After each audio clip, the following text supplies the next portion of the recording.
नमस्कार साथियों, श्रेष्ठ भारत पर आपका स्वागत है। आपके साथ मैं हूं अपर्णा। एमपी विधानसभा चुनाव में बीजेपी ने शुरुआती बढ़त बना ली है। अरे भाई, हम नतीजों की बात नहीं कर रहे हैं। उम्मीदवार बताने में बीजेपी फ्रंट फुट पर है और कांग्रेस बैक फुट पर आ गई है। कांग्रेस के इस कंफ्यूजन को लेकर बीजेपी ने कांग्रेस पर बड़ा हमला बोला है। देखिए कमलनाथ एंड कंपनी पर बीजेपी के अटैक किए इनसाइड स्टोरी। देश का दिल कहे जाने वाले मध्य प्रदेश में चुनावी बरसात बिछ चुकी है।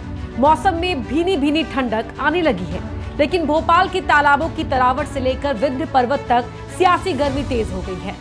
बीजेपी ने मध्य प्रदेश के लिए अब तक 78 उम्मीदवारों की लिस्ट जारी कर दी है, जिसमें 3 केंद्रीय मंत्रियों प्रहलाद सिंह पटेल, नरेंद्र सिंह तोमर और फग्गन सिंह कुलस्ते और एक राष्ट्रीय महासचिव कैलाश विजयवर्गीय समेत 7 सांसदों के नाम हैं। लेकिन कांग्रेस ने अभी तक पत्ते नहीं खोले हैं। कांग्रेस ने मध्य प्रदेश विधानसभा चुनाव के लिए एक भी उम्मीदवार का नाम जारी नहीं किया है। इसको लेकर एमपी बीजेपी के इलेक्शन मैनेजमेंट पैनल के चीफ उमा शंकर गुप्ता ने कांग्रेस पर बड़ा हमला बोला है। उमा शंकर गुप्ता मध्य प्रदेश में बीजेपी के बड़े नेता हैं। मध्य प्रदेश के गृह मंत्री रह चुके हैं। उन्होंने अब तक एक भी लिस्ट न जारी करने पर कांग्रेस की कमलनाथ एंड कंपनी को आड़े हाथों लिया है। उमा शंकर गुप्ता कह रहे हैं कि इसके पीछे कांग्रेस में कंफ्यूजन से ज्यादा एमपी कांग्रेस अध्यक्ष कमलनाथ और कांग्रेस के एमपी चुनाव प्रभारी रणदीप सुरजेवाला की अंदरूनी लड़ाई है। बीजेपी नेता उमा शंकर गुप्ता के आरोपों में इसलिए दम है क्योंकि कांग्रेस अध्यक्ष मल्लिकार्जुन खड़गे, प्रियंका गांधी और राहुल गांधी मध्य प्रदेश का दौरा कर रहे हैं। मध्य प्रदेश की जिला समितियों से उम्मीदवारों के नाम भेजे जा चुके हैं, लेकिन अभी तक कांग्रेस हाईकमान इन पर फैसला नहीं कर पा रहा है।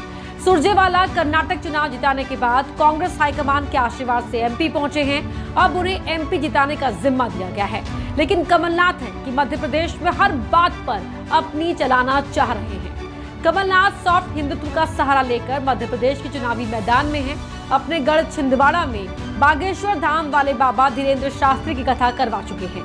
यही नहीं, ऐसा लग रहा है कि मध्य प्रदेश में कांग्रेस भी हिंदुत्व के रथ पर सवार होकर चुनावी मैदान में है।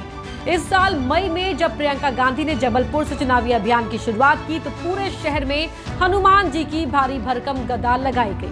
अप्रैल में कमलनाथ ने भोपाल के कांग्रेस कार्यालय में धर्म संसद तक करवा डाली। एमपी चुनाव में कमलनाथ और रणदीप सुरजेवाला की कथित तौर पर अंदरूनी तनातनी को बीजेपी हवा देने में लगी है। MP BJP election campaign panel के प्रमुख उमा शंकर गुप्ता के ताजा हमले को इसी परिप्रेक्ष्य में देखा जा रहा है।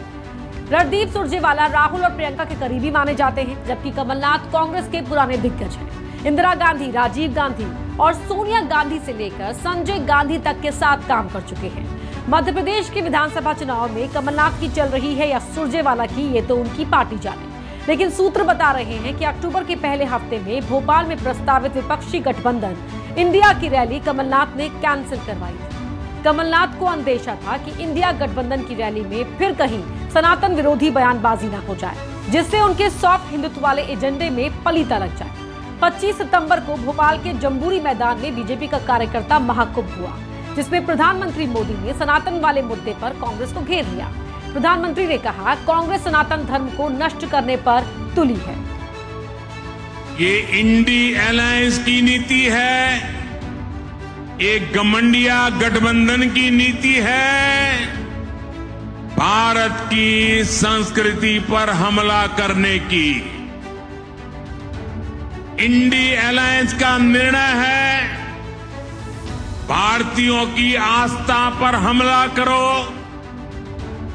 इंडी अलायंस घमंडिया गठबंधन की नीयत है, भारत को जिस विचारों ने, जिस संस्कारों ने, जिस परंपराओं ने हजारों वर्ष से जोड़ा है, उसे तबाह कर दो। 5 राज्यों के विधानसभा चुनाव का ऐलान बस समझो होने ही वाला है। चुनाव ऐलान की उल्टी गिनती शुरू हो चुकी है। ऐसे में अभी तक कांग्रेस की एक भी लिस्ट न आना सवाल तो खड़े करती ही है। बीजेपी के आरोपों को इससे बल मिलता है। मध्य प्रदेश चुनाव से जुड़ी खबरें हम आप तक पहुंचाते रहेंगे। जुड़े रहिए हमारे साथ, देखते रहिए श्रेष्ठ भारत। श्रेष्ठ भारत पर खबरों से जुड़े रहने के लिए चैनल को सब्सक्राइब करें, बेल आइकन दबाएं और देखते रहें श्रेष्ठ भारत।